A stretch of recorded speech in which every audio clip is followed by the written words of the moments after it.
नमस्ते मेरे प्यारे प्यारे दोस्तों।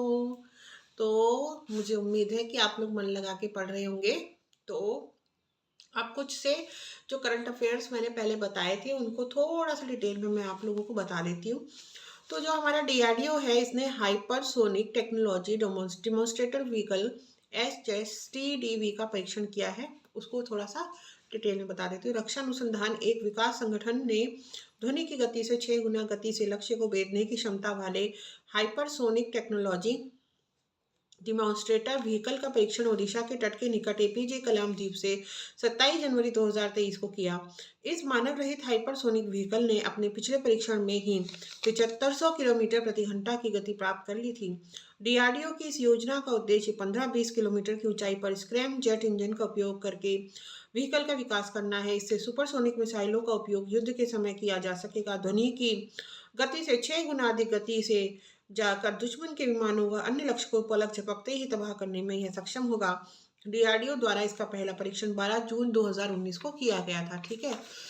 अच्छा, अब जो मेन मेन जैसे इसरो के सबसे छोटे व्यावसायिक उपग्रह प्रक्षेपण यान SSLV द्वारा 3 उपग्रहों का सफल प्रक्षेपण। इसरो से रिलेटेड जो भी क्वेश्चन होते हैं वो बहुत ही इंपॉर्टेंट होते हैं और खासकर उत्तराखंड के एग्जाम्स में, इसलिए क्योंकि उत्तराखंड में एक तो अंतरिक्ष से रिलेटेड एक रक्षा से संबंधित जितने भी क्वेश्चन होते हैं, क्योंकि हमारे जो बहुत सारा जो युवा है वो रक्षा सेवाओं में है, तो इसी लिहाज से ये बहुत ज़्यादा इम्पोर्टेंट हो जाता है।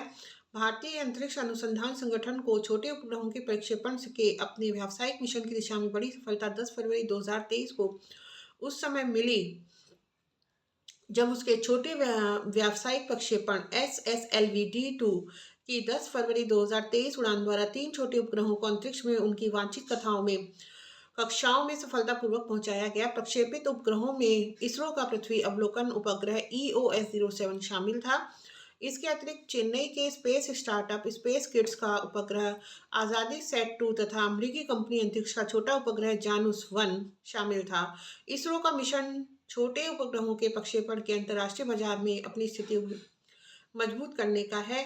इसके लिए ही SSLV रॉकेट का विकास इसने किया है। इससे बहुत कम लागत पर विदेशी उपग्रहों का प्रक्षेपण किया जा सकेगा। SSLV-D2 की 10 फरवरी की सतीश धवन अंतरिक्ष केंद्र से उड़ान भरी गई। उपयुक्त उड़ान इस रॉकेट की दूसरी उड़ान थी। इसकी पहली उड़ान अगस्त 2022 में विफल रही।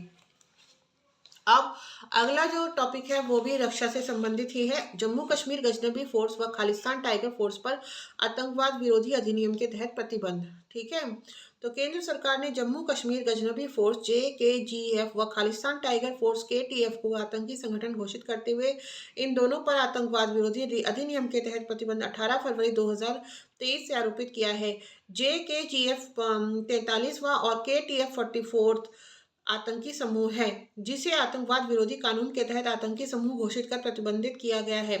इसके साथ ही अधिसूचना जारी कर केंद्रीय गृह मंत्रालय ने खालिस्तान समर्थक हरविंदर सिंह संधू उर्फ रिंदा को भारत विरोधी गतिविधियों के लिए आतंकी घोषित किया है।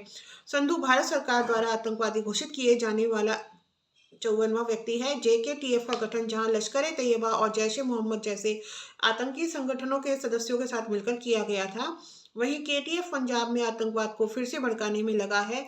संधू को 2021 में पंजाब पुलिस में के खुफिया मुख्यालय पर हमले के मास्टरमाइंड में से एक माना जाता है। इसके विरुद्ध इंटरपोल ने रेड कॉर्नर नोटिस भी जारी किया था। JKTGF जो हमारा JKGF है, जम्मू कश्मीर गजनबी फोर्स, भारत के विरुद्ध आतंकी संगठनों में शामिल होने के लिए जम्मू और कश्मीर के लोगों को उकसाने के लिए विभिन्न इंटरनेट मीडिया प्लेटफॉर्मों का इस्तेमाल कर रहा था। ठीक है। तो अब इंटरनेट प्लेटफॉर्मों का भी यूज़ किया जा रहा है इन चीज़ों के लिए। केंद्रीय गृह मंत्रालय की अधिसूचना के अनुसार JKGF कश्मीर में घुसपैठ, नशीले पदार्थों और हथियारों की तस्करी, जम्मू कश्मीर में आतंकी हमलों को अंजाम देने और नियमित रूप से सुरक्षा बलों को धमकियां देने में शामिल रहा है। KTF के संबंध में गृह मंत्रालय की अधिसूचना में बताया गया है कि यह संगठन 2011 में बब्बर खालसा इंटरनेशनल की शाखा के रूप में बना, जो गैर कानूनी गतिविधि रोकथाम UAPA के तहत प्रतिबंधित आतंकी संगठन है। ठीक है। अब जो हमारा अगला है, देखिए आप सबको पता होगा कॉन्स्टिट्यूशन में जो हमारा भाग 2 है वो बताता है किसके बारे में। भाग 2 नहीं, अनुच्छेद 2 जो है वो नागरिकता के बारे में बताता है। तो जो नागरिकता, अब ये देखिए उससे संबंधित है ये कि नागरिकता कितने लोगों ने छोड़ी है। तो 2021 में तो 1.63 लाख ने छोड़ी थी, लेकिन 2022 में 2.25 लाख लोगों ने भारत की नागरिकता छोड़ी है। बीते वर्ष 2022 में 2.25 लाख लोगों ने भारत की नागरिकता त्याग कर किसी अन्य देश की नागरिकता हासिल की है, जबकि उससे पूर्व 2021 में ऐसे लोगों की संख्या 1.63 लाख थी।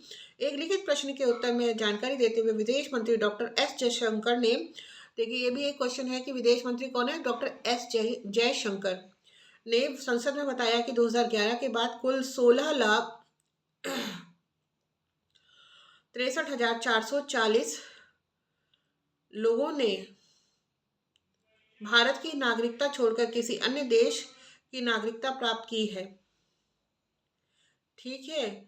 उन्होंने बताया कि ऐसे लोगों की सबसे कम संख्या 85,256 2020 में कोविड महामारी वाले वर्ष में थी। ठीक है। तो क्योंकि कोविड का हमारे देश में फिर भी काफ़ी रोकथाम हो गई थी, तो उस समय सबसे कम लोगों ने अपनी नागरिकता छोड़ी है। अब इससे रिलेटेड आप थोड़ा सा सोचिएगा कि लोग नागरिकता क्यों छोड़ रहे हैं। एक तो रोजगार तो सबसे बड़ी कारण है, क्योंकि पढ़ लिख के भी चाहे साइंस के क्षेत्र में आप देख लीजिए, वो एक्सपोजर हमें नहीं मिलता है। यहाँ पे प्राइवेटाइजेशन है, लेकिन सोशल सिक्योरिटी की बहुत ज़्यादा अच्छी सुविधाएं नहीं है। तो यही कारण है कि लोग धीरे धीरे धीरे धीरे अपना पलायन करते जा रहे हैं। ठीक है ना। तो इस वीडियो में इतना ही। आगे जो मैं आपको बताऊंगी वो बीसीसीआई के महिला प्रीमियर लीग के बारे में बताऊंगी कि पहला संस्करण शुभारंभ हो गया, उसकी डिटेल बताऊंगी। और आप सभी जानते हैं कि जो भी करंट अफेयर महिलाओं से रिलेटेड होता है वो बहुत ही इंपॉर्टेंट होता है।